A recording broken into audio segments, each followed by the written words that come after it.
जिस दिन झुंझुनू की राजनीति में प्रवेश किया था, मैं ये संकल्प लेकर आया था कि इस वंशवाद की परंपरा को खत्म करूंगा और इस झुंझुनू के लिए, विकास के लिए मैं कर संकल्पित रहूंगा। एक व्यक्ति को छोड़ के आप किसी भी सामान्य कार्यकर्ता को टिकट दे, ये झुंझुनू जो कि एक तरह से इस गुंडागर्दी, भूमाफिया और बहन बेटी की इज्जत आबरू से बचा हुआ है, वो कायम रहे। इसलिए मैं झुंझुनू की अस्मिता और अखंडता को कायम रखने में हम लोग कामयाब रहे। लेकिन मैं विधानसभा के मेरे प्यारे साथियों, इस मंच से आपको विश्वास दिलाता हूं, न झुकूंगा, न रुकूंगा, न मिटूंगा। और इस झुंझुनू के लिए मेरे शरीर में अगर एक बूंद भी अगर खून की रहेगी, तब तक इस झुंझुनू की धरती को इस आवारा और गुंडों से विकृत नहीं होने दूंगा। मेरा यही विकल्प है। मेरा साथियों, मुझे समझ में नहीं आ रहा इस विशाल जनसमूह को देखकर जो जन सैलाब उमड़ा है, पता नहीं ये निराशा का प्रतीक है या आशा का प्रतीक है या ये झुंझुनू का भविष्य है। लेकिन मैं इस भरी भीड़ को देख के बड़ा की कर्तव्य हूँ, हैरान हूँ, मैं बड़ा अचंभित हूँ। मुझे याद नहीं कि मैं मेरी बात को कहाँ से संबोधन करूं, किसका पहले सम्मान करूं, किसका बाद में बात करूं। लेकिन साथियों, आप सबका सामूहिक रूप से हृदय की गहराइयों से सम्मान करता हूं।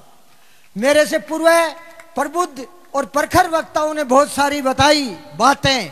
मुख्य रूप से हम कई लोग भारतीय जनता पार्टी से उम्मीदवार थे, कई जगह पे बातें हुई कि फला फला उम्मीदवार है। अंत में जब मुझे एहसास होने लगा, जैसा कि विद्वान सीए मनीष जी अग्रवाल ने बताया कि आज यहाँ एक ऐसे व्यक्ति को टिकट दिया है, उनकी बातों को मैं दोहराना नहीं चाहता।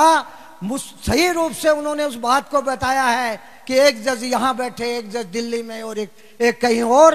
तो साथियों, जिसको टिकट मिली है उसके बारे में मैं ज्यादा नहीं कहना चाहूंगा, मेरे पूर्व वक्ताओं ने जो बता दिया है। लेकिन मैं ये जरूर कहना चाहूंगा कि मैंने हाथ जोड़ के करबद्ध निवेदन किया था कि ये झुंझुनू की विधानसभा वंश परंपरा से थे, तो यहाँ बिल्कुल पिछले 60 साल से परेशान है, वंशवाद खत्म है। और मैं जिस दिन झुंझुनू की राजनीति में प्रवेश किया था, मैं ये संकल्प लेकर आया था कि इस वंशवाद की परंपरा को खत्म करूंगा और इस झुंझुनू के लिए, विकास के लिए मैं कर संकल्पित रहूंगा।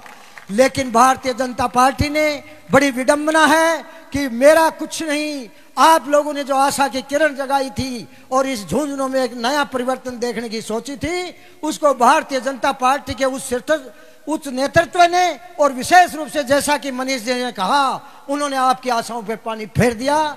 मैंने हाथ जोड़ के निवेदन किया था, कई जगह हमसे भारतीय जनता पार्टी के शीर्ष नेतृत्व से संवाद भी हुआ था। मैंने हाथ जोड़ के कहा था, सुमित्रा सिंह जी के सपुत्र राजीव जी चौधरी भी टिकट के आकांक्षी हैं। बहुत पुराना 1995 का भाजपा का कार्यकर्ता विशंबर पूनिया भी यहाँ से टिकट का आकांक्षी है। विनोद जी झाझड़िया भी टिकट के आकांक्षी हैं, और भी बनवारी लाल जी सैनी और कई लोग यहाँ टिकट के आकांक्षी है।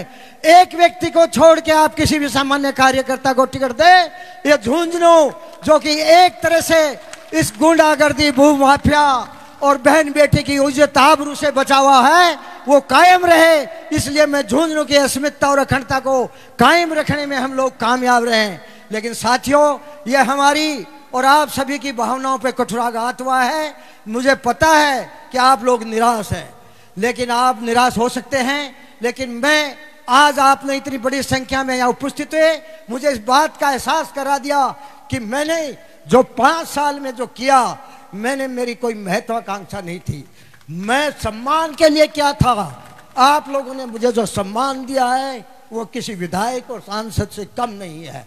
तो साथियों, मेरी और कोई अपेक्षा और आकांक्षा नहीं है। मैं आप लोगों के लिए आया था, आप लोगों के लिए हूं और आप लोगों के लिए रहूंगा। जैसा आप लोग मुझे जो आश्वासन या मुझे विश्वास या कोई आदेश जारी करोगे, उसकी मैं बिल्कुल हाथ जोड़कर आपके चरणों में प्रणाम करते हुए पालना करूंगा। लेकिन इस मंच के माध्यम से आपको अवगत कराना चाहता हूं कि आप आगे भी मुझे कोई कार्य या दायित्व सौंपोगे तो मेरी श्रंस और मेरी प्रेरणा स्रोत परम सम्माननीय झुंझुनू का शौर्य, झुंझुनू की शोभा, बालिका शिक्षा की मसीहा परम सम्माननीय सुमित्रा सिंह जी होंगी। उनको आदर्श को लेके ही मैं इस झुंझुनू विधानसभा में आपके आदेश का कुछ कर सकूंगा, लेकिन आप लोगों के हाथ में है, आप लोगों का निर्णय, आप लोगों का हौसला, आप लोगों का फैसला मेरे लिए सिरोधार्य होगा।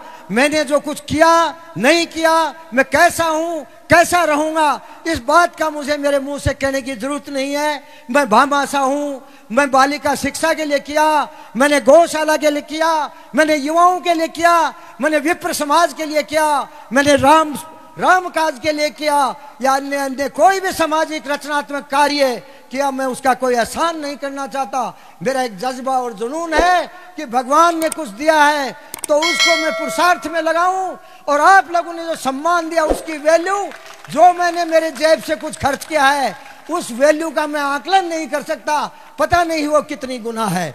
तो साथियों, आप लोग जो भी आदेश करोगे, राजीव जी सहित जो भी परम सम्माननीय इस मंच पे विराजमान है, और उससे भी अधिक मेरे लहू से भी प्यारे जो भी कार्यकर्ता बुजुर्ग और यहाँ पधारे हैं, वो जो भी आदेश देंगे मेरे लिए सिर माथे हैं।